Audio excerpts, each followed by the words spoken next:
আসসালামু আলাইকুম প্রিয় দর্শক, এই ভিডিওতে আমরা সিলেট জেলায় উপজেলা কয়টি ও কি কি এ সম্পর্কে জানব। তো প্রিয় দর্শক, ভিডিওটি শুরু করার আগে আমাদের চ্যানেলটিকে সাবস্ক্রাইব করুন। সিলেট জেলায় উপজেলা কয়টি ও কি কি? সিলেট জেলায় মোট 13টি উপজেলা রয়েছে।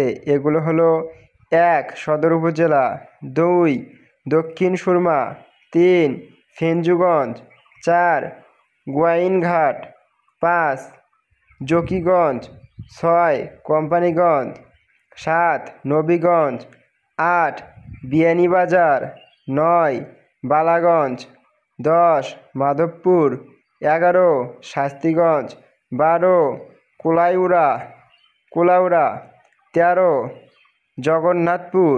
প্রিয় দর্শক, আপনারা অন্য সকল জেলাসহ বিভাগীয় তথ্য জানতে ডিসক্রিপশন বক্স চেক করুন। Thanks for watching this video.